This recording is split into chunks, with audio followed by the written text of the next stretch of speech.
Okay, for those of you that have been waiting impatiently to see the finished product, here she is. The paintball gun is installed. I'm going to take it out again. I mean, it'll be in and out several times before I'm done. But if I push down on the front of the barrel, you can see we have elevation, quite a bit of elevation actually, and traverse. Everything works fine, just the way it's supposed to. Now if you look closely at the front of the frame, you can see these two pieces of brass. There's one right there. Now those two pieces of brass, I'm seriously considering mounting a servo right here and then having a pull cable system to pull back and forth on those two brass tabs for traverse. I think if I mount the servo right here and run cables to each side, it'll be just like the rudder on an airplane, model airplane. And then I'm not sure yet for elevation what exactly I'm going to do, but I'll work it out. A big part of the problem is that I still don't have the servos. I ordered them, you know, like about 80 years ago, and they're still not here. So as soon as Hobby King sends the servos, excuse me, I'll be able to figure out the elevation and get all that together and get it going. So that's where we are now, and just wait 1 second, I'll turn it over. You can see what it looks like on the tank. Okay, so here's the lower hull set down on, or the upper hull set down on the lower, and the cannon's in place, and you can see we've got plenty of elevation. I'm probably hitting on the motor right there because this will allow it to elevate further, but I'll tell you what, this is going to be plenty. And right now there's a little problem with weight, with balance and center of gravity, but once this barrel and the mantlet are mounted on there, that's going to help a lot with center of gravity, and it'll make the servo's job a lot easier to raise and lower the barrel. And we've got good traverse, and we've got good elevation. It goes down some, probably get about 5 or 10 degrees down angle, but I'm not going to be shooting a lot of paintballs down into the dirt like that. So once the servos get here and I get everything squared away with those, then the next step will be the barrel. I've got to make this barrel sleeve over the paintball barrel, which means I'm going to have to cut the gun off, the barrel off about right here, because this gets bigger, but it stays flat from here to right here, and then it starts to like taper to a larger diameter, to the same diameter as the trunnion, the inside of the trunnion.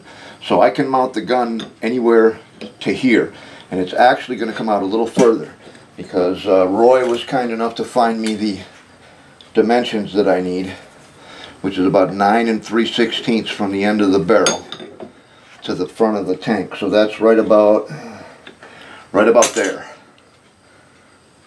is where it's going to mount. The barrel will mount right about there. Put it on top. I can get a little more traverse this way by trimming the frame, but I'm not sure I'm even going to bother with it. I've got lots of traverse this way. We'll see what happens. I can get another probably inch this way with just a little bit of trim work. We'll see what happens. But now, like I say, I've got to cut this barrel off right about here, and then from here to here will be enlarged to accept this barrel. Now this part of the barrel, I'm going to lose that, because this right now is the same size or a little bit smaller than this. So when I go to bore this out to sleeve this barrel, that's just going to disappear. So it'll sit on there about like that. And the mantlet, I got to figure that out too, because the mantlet has to mount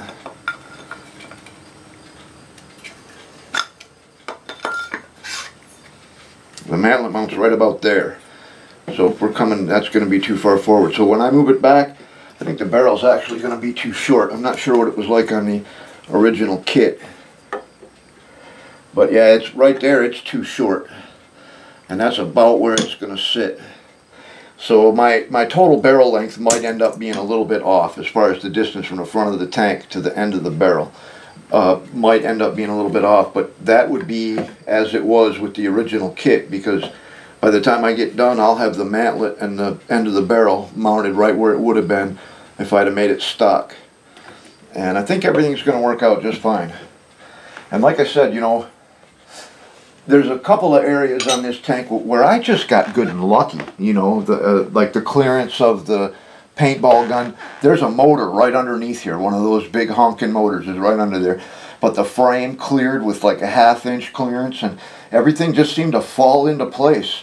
And not just there, you know, also like with the exhaust system and a couple other things that I've done, everything just seems to fall into place for me. And I think that's because, you know, the RC gods, they know, they know if you and your project are worthy. And if your project is worthy, they'll cut you a little slack and give you a few breaks. But, you know, if you're a real tool, you're going to have all kind of problems. And of course, now that I've said that, I'm probably going to have nothing but problems. But I appreciate the help from the RC gods. We'll see you next time.